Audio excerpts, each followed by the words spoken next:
and a wonderful job. Recently, he put up a tent in the United Nations square, the broken chair square, which was relating to the 44th session of the Human Rights Council, United Nations Human Rights Council, which was basically to bring about the abuses, human rights abuses, those are taking place in Indian occupied Jammu and Kashmir.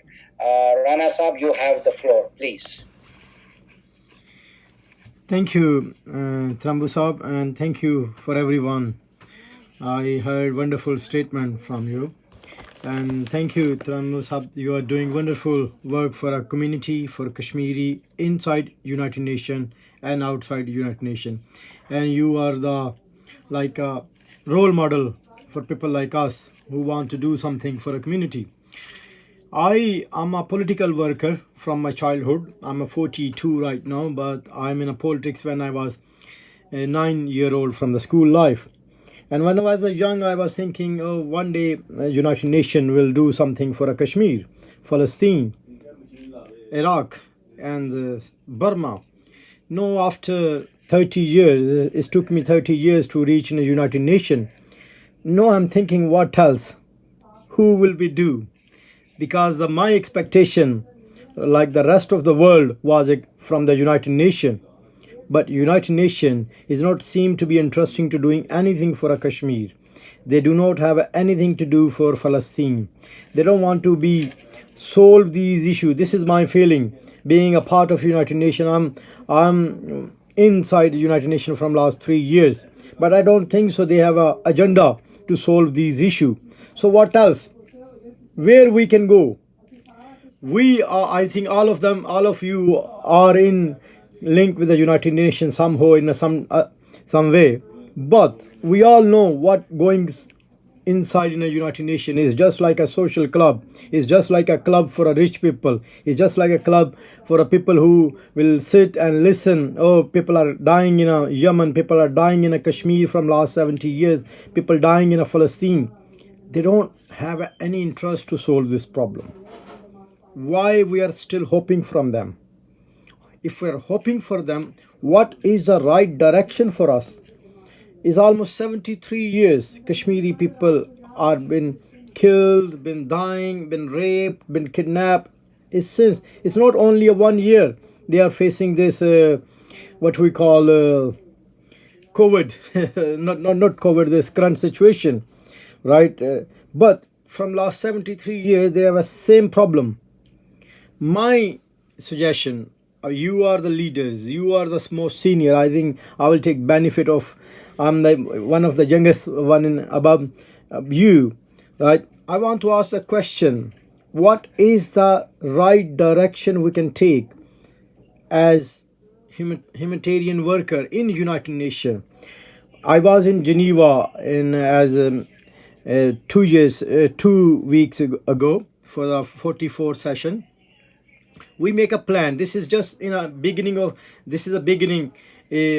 the planning. I was talking to Sir Trambu yesterday that we are planning to launch the first time ever, I believe, in a Muslim conference in United Nations, 5-day event in March next year. Let's do something practical. We invite all the human rights workers, or we can invite all the human rights leaders to put us in a direction. After 2 years or 3 years, if we have a right direction, we will reach something positive for Kashmir. I need to learn from you. You all have a great experience. You all have a great knowledge of this solution. But if we are not expecting from United Nations, I'm not expecting anything from United Nations in current situation, from the current leadership. But people are in Kashmir, people are in Pakistan. They have a fake hope that one day United Nations will solve their issues. Is this really United Nations are ready to solve these issues? As Sister Suraya mentioned in a beginning, this all the mess created by the British government. Count in Burma, count in Palestine, count in Kashmir. And I was reading an article day before yesterday. Out of 30 million black market weapons, more than 28% share is American, German, Japanese, and Italian. They are selling weapons in a black market. And who's the buyer? And who's the seller? Where they need a peace? Why they cannot do the same exercise they done in Iraq? Overnight, they make a resolution, they attack on Iraq on a fake information. This is a clear. Why not? They are not doing anything for Kashmir. I want to learn this. I'm a student. I want to learn what is the solution, Mr. Trambu. You are one of, I think, the most active people in person in a United Nation. You are the biggest voice for a Kashmir. What is the solution?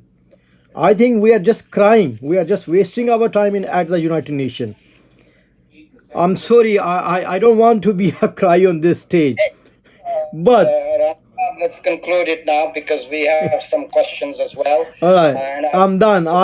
we started 1:10. I want to finish at 3:10. Okay, Please. I'm a done, but I need a guideline from you, and I want your suggestion. Can we do something like Muslim conference, Muslim leader conference in Geneva?